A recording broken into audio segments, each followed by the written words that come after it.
Maharashtra police महिलांचं medical नेमकं कसं होतं? तर हा व्हिडिओ त्यासाठी. हाय, हॅलो, नमस्कार. स्वागत आहे तुमचं माझ्या व्हिडिओ. जर माझ्या चॅनलला नवीन असाल तर चॅनलला सबस्क्राईब नक्की करा. आणि हो, व्हिडिओ खूप कामाचा आहे, तर व्हिडिओ शेवटपर्यंत बघा. आता मेडिकलचा विषय आलाय.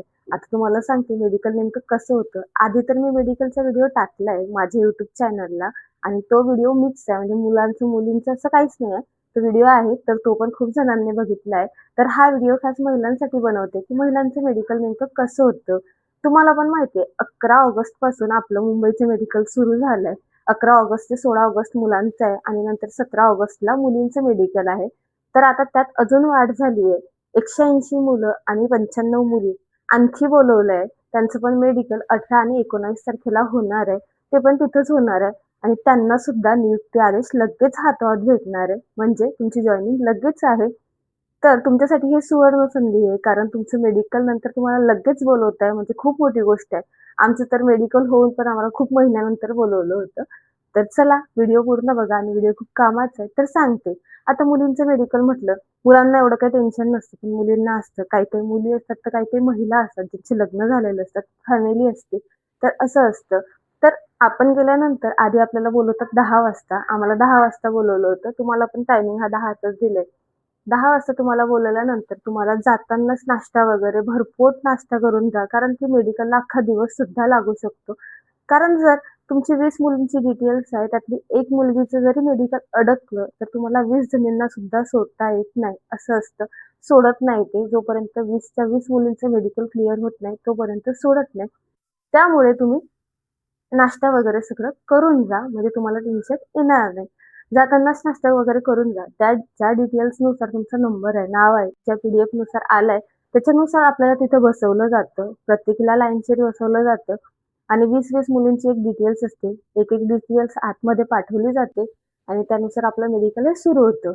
सगळ्यात पहिले मेडिकलमध्ये आपल्या होतं युरिन चेक होते. युरिन चेकसाठी ते आपल्याला बॉटल देतात. त्यामध्ये युरिन आणून आपली प्रेग्नन्सी टेस्ट होते. हो, आपली प्रेग्नन्सी टेस्ट होते तिथं. त्याच्यामुळे आपल्याला जर कोणी महिला प्रेग्नंट असली, तर मग तिला बाळाचं म्हणजे डिलिव्हरी झाल्यानंतर पण हजर करता येते, असं असतं. त्याच्यामुळे ही टेस्ट आपली होत असते.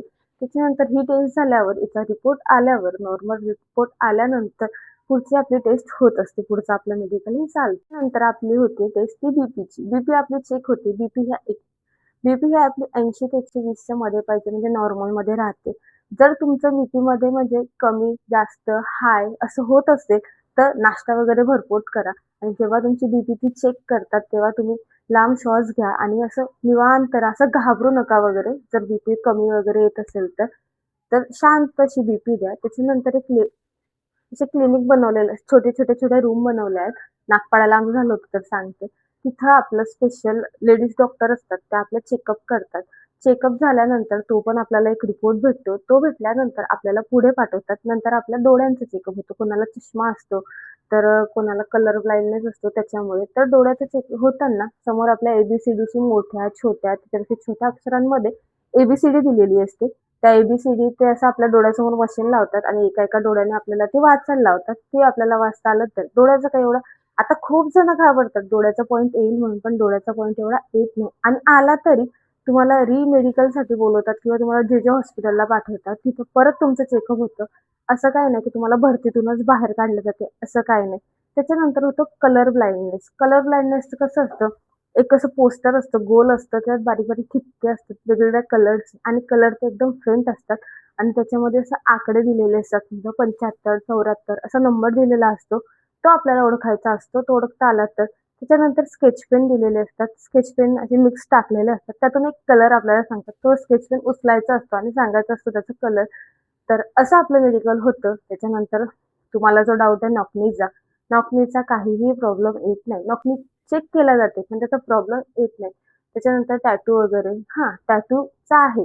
टॅटू जर छोटं असलं ना, तर काही प्रॉब्लेम येत नाही. पण कोणत्या देवाचं, धर्माचं टॅटू आपल्या ह्याच्यावर असलं, मोठं असलं, तर ते आपल्याला रिमूव्ह करावं लागतं आणि त्याच्यासाठी आपल्याला वेळ सुद्धा दिला जातो. आता तुमची तर जॉइनिंग डायरेक्ट आहे, पण वेळ दिला जातो. तर बघा टॅटूचं असं असतं. त्याच्यानंतरचा पॉइंट आहे ऑपरेशन किंवा सीझर. आता खूप जणींचं ऑपरेशन झालेलं असतं कशा ना कशाचं किंवा काही मुलींचं सीझर झालेलं असतं. बाळ वगैरे झालं असतं त्याचं सीझर सी सेक्शन झालेलं असतं. तर त्याच्यामुळे कसं असतं, की तुम्हाला असं वाटतं, की डाऊट येते, की आता आपल्याला भरती तर दिली आपण, पण मेडिकलला काही प्रॉब्लेम येईल का? तर त्याचाही मेडिकलला काही सुद्धा प्रॉब्लेम येत नाही आणि ऑपरेशनचा वगैरे पण येत नाही. जर तुमचं ऑपरेशन जर खूप मोठं झालं असतं, तुम्ही भरतीच करू शकले नसाल किंवा ग्राउंडच देऊ शकले नसते. एवढी मोठी भरती देऊन तुम्ही इथपर्यंत पोहोचताय म्हणजे काही पॉइंट येणारच नाही. कोणाचे हात-पाय वाकडे-तिकडे असतात, त्याचा पण काही प्रॉब्लेम येत नाही. त्याच्यामुळे तुम्ही काही टेन्शन घेऊ नका. छान असं मेडिकल द्या. तुमच्या मेडिकलला काहीही प्रॉब्लेम येणार नाही आणि नियुक्ती आदेश लगेच भेटणार आहे. म्हणजे तुम्हाला टेन्शन सुद्धा नाहीये. एवढं टेन्शन घेऊ नका. काही प्रॉब्लेम आला तर ते आपल्याला त्याच्यावर सोल्युशन सुद्धा देतात. म्हणजे तुम्ही एवढं टेन्शन घ्यायची वेळ नाही. मस्त छान तयारी करा. या बॅग वगैरे पॅकिंग करा. सगळं खायचं सामान घेऊन या. कारण लगेच तुम्हाला ट्रेनिंग सेंटरला पाठवतील असं तर काही नाही. कारण आता पुढे गणपती आले. गणपती बंदोबस्त तुम्हाला लागू शकतो. कारण 1 महिना टाईम आहे अजून गणपतीला. तर मग तुम्हाला बंदोबस्त सुद्धा लागू शकतो. छान सगळं एन्जॉय करा. घरच्यांसोबत जेवढा वेळ भेटेल तेवढा वेळ राहून घ्या आणि इकडे या. तुमचं छान असं मेडिकल जाईल. मेडिकलचं काहीही टेन्शन नाही. तर चला व्हिडिओ आवडला असेल तर लाईक, शेअर, कमेंट नक्की करा आणि भेटूया अशाच नवीन व्हिडिओमध्ये. तोपर्यंत माझ्या चॅनलला सबस्क्राईब करा. बाय.